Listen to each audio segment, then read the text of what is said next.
Rabbits and hares. Guess what? You won't believe this, but there's been a patch already to Season 1. Before we head into the holiday season, before Raven Software take the holidays off, they've actually, I know, I can't believe it either, Buster, but they've done it. They've actually made some patches. Let's go through them quickly here for Warzone. So, we've got some stability and performance fixes, which is great. So hopefully you can unlock some equipment that was previously unavailable. That's a massive win. Some attachment fixes here for the Ram 7. So you can get that short barrel attachment now available to equip in the gunsmith. I don't think I'll be using it, but nice anyway. The Breacher drone, improved impact detection to prevent inflicting more explosive damage to players than intended. So that's pretty handy, isn't it? Customization. So we've got the Crimson Fate and Carbon Fate laser attachment skins will no longer appear as default skins when equipped with shotguns. Players who purchase the GGEZ weapon vault bundle will now be able to use customizations on the Hound Eye integrated optic attachment. That was a mouthful. And animated emblems now properly rewarded upon reaching prestige levels 1 to 5. The Storm, Menders, Priceless and Interstellar reward emblems will now display in the correct emblem art. The main part that we actually care about, I reckon, here. Gameplay, guys. So, Strongholds.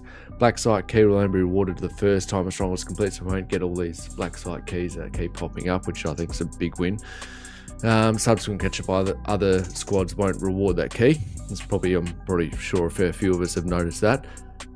Resurgence deployment. This is interesting, guys. So resurgence deployment mechanic will now be disabled at the end of the circle 3.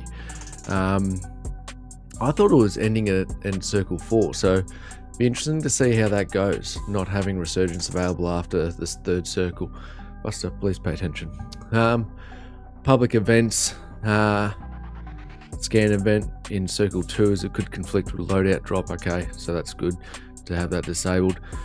Disable the chance of cash drops during infill, because during certain scenarios it may cause issues. Okay, and the chance of a public event to occur in the later circles has been adjusted.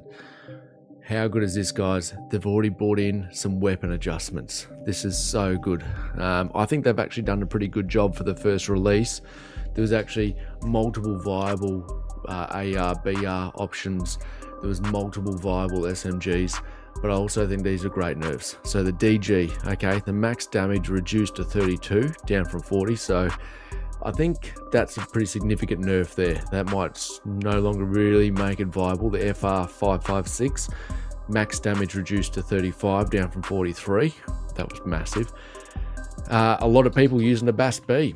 Down to 35 from 39. I don't think this has nerfed it into the ground, and the min damage reduced to 27 down to 25, sorry, from 27. I don't think that's nerfed that into the ground. I think that'll still be viable at the moment, but it certainly will probably balance it out quite a bit.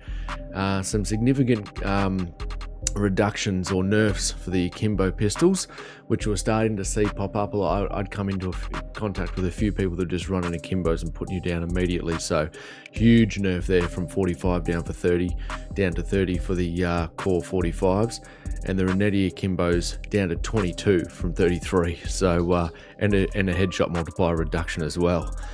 The marksman, the DM56, okay, max damage reduced to 41, down from 50, and min damage down to 37 from 39.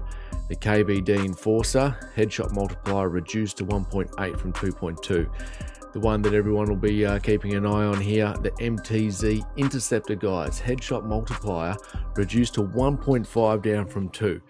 So we used to be able to get a 2-shot headshot, put them down, a 3-shot body shot into the upper torso and neck. I think we're going to be seeing this down to maybe a 4-shot, potentially even 5 shots to put people down now. I think that's probably going to take that out of the mix of the meta guns, to be totally honest. The TYR Akimbo also reduced significantly to 70, down from 120. Shotguns, the Haymaker, max damage reduced to 36 from 52. The submachine gun, so The Fennec was putting people down super fast, so max damage reduced to 22 down from 25. Headshot multiplier also reduced to 1.25 down from 1.35. Lower torso multiplier reduced to 1 from 1.1.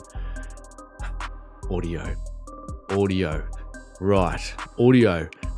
So, since the launch of Season 1 last week, we've been actively listening to player feedback regarding audio concerns in Warzone. I'm sure we've all experienced this, right? Especially related to footsteps. Yeah, no shit. But how good is this that at least they're trying to address it, guys? They're trying to enhance the overall experience before they head into the holidays. It is a complex kind of mix of variables that they need to consider, especially when you take into effect the experience that it'll happen and the impact it may have across the other game types such as multiplayer, Warzone, and zombies. Okay, so we'll see how this works out. Let's hope that we can actually start hearing enemy footsteps over ours. So that's a big thing. I think there's definitely too much sound for ourselves rather than enemy footsteps. So I think we'll have to get some games in to see how that goes. But fantastic that they're addressing it so early on and before they take off for the holidays. So big W. Thank you, Warzone. Big W. Thanks, Call of Duty. Great work there. Bug fixes. Okay, so some collision issues with various elements across Uzbekistan, allowing players to exploit peek, shoot through them.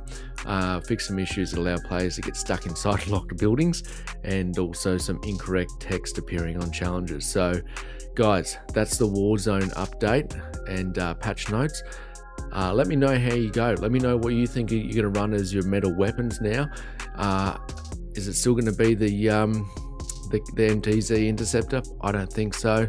Is the Bass B still going to be out there? I think it could be, and I think the DG56 is probably been nerfed into the ground now. So hopefully that's been some help to you. Have a play with some other weapons, some other AR. Let's find the next lot of meta.